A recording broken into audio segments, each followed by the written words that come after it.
I'm with John Cockburn, one of the good guys of sport. John, welcome. Thank you very much, Dean. Nice to see you too. Good man, that's what we like to see. John, did you bring the checkbook?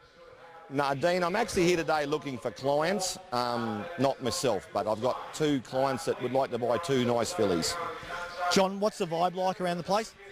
Haven't been here long, Dean, but the horses look spectacular, and there seems to be a lot of interest in the better lots. Are you happy with the strength of the catalogue? Oh, I think you definitely depth of pedigree is what we're after, and that's what we've got here with a lot of the lots, yes. John, it's almost the mission of trainers, breakers, not to give us too much. What do you like to see in a yearling in a day like this? Well, I'm a bit the opposite. I don't mind sharing my little knowledge that I know, and I think we all look at the pedigree and then we pick out what we like.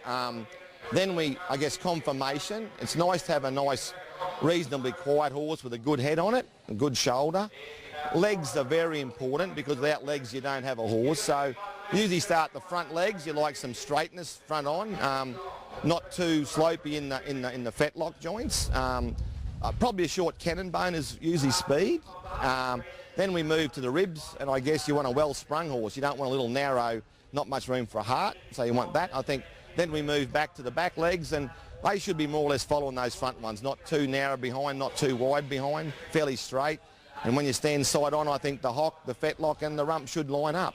John, anyone at home right now, they're getting you to select a yearling. Thank you for that. Hey, let's go back a step. Your dad has been involved in the industry. Tell us a bit about the family setup up at Toowoomba. Yes, Dad had his first pacer in 1955, paid £25 for it. So he kicked off as a young 20-year-old.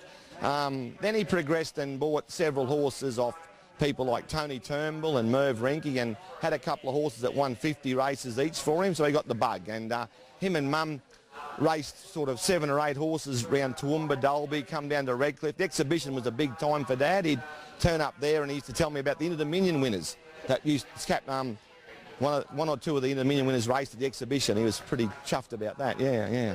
Johnny, is it exciting to see a boy like Bart, who's a great lad, come through and you've coached him, and tell us what it's like as a dad to have your son follow through?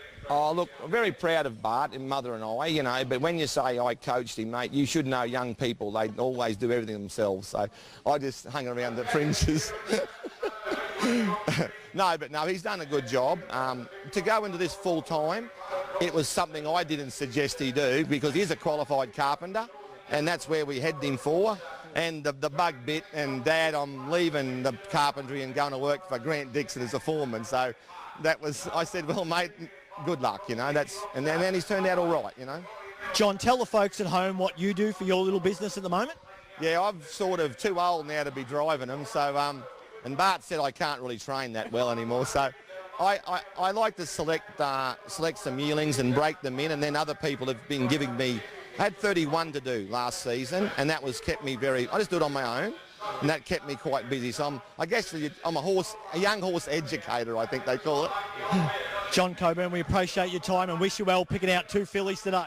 Dean, also just like to say I've been watching the interviews on your program and have been most informative, and I've found them great, and keep up the good work. I'll tell David that. Thank you very much, Dean.